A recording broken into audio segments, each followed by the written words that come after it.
Monsieur Henriot, félicitations d'abord pour votre grand film que j'ai vu hier au Festival des films Blacks de Montréal. Et bon, je voulais vous poser quelques questions. D'abord, vous avez dit que c'est votre premier film. Qu'est-ce qui amène un homme de votre âge à faire son premier film à peu près vers 40 ans, disons là?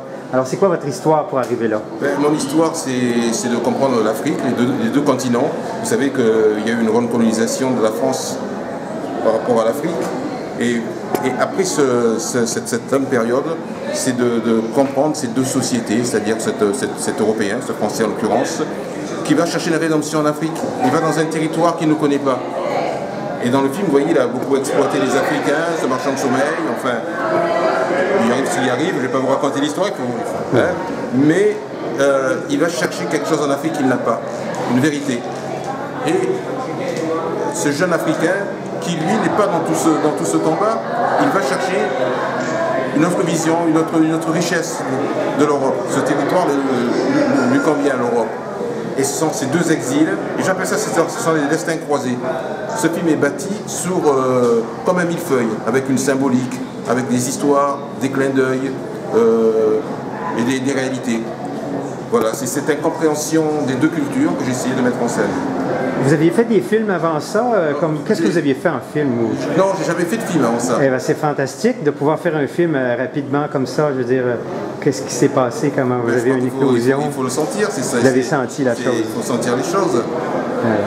Mais moi, je suis quand même monteur de profession. Je suis chef monteur. Okay. Donc ça m'aide aussi. Ça aide beaucoup, ça, être monteur. Voilà. Ah oui, je vois. OK. Et vous avez le script et l'histoire, vous avez écrit ça aussi? Alors l'histoire, je l'ai écrit avec un co-scénariste que je tiens à remercier, qui s'appelle Jean Adam, qui m'a aidé à mettre en forme. Parce que les idées, moi je les ai, mais c'était quand même un métier de pouvoir les mettre en forme, et c'est grâce à Jean Adam que j'ai pu faire ce script. Et j'ai beaucoup été aidé aussi par Richard Boranger, qui est venu gracieusement sur mon film, il faut le dire, qui est une grande vedette en Europe, et qui est venu, qui n'a pas hésité à tourner avec moi, et qui m'a fait confiance. Et au niveau musical aussi, j'ai eu des belles musiques de Youssou N'Dour qui m'a aidé, Ismaël Lo et d'autres musiques. Et tout ça fait que bon, la sauce a pris, et ça fait un film que je pense poétique, tout en disant les choses. Est-ce que vous avez des projets où vous êtes en vacances présentement, ou voyez-vous quelque chose qui m'assure? Je crois qu'un réalisateur n'est jamais en vacances. Son cerveau travaille toujours. La vie, je regarde la vie, et j'ai déjà un scénario en tête. C'est des moments comme ça.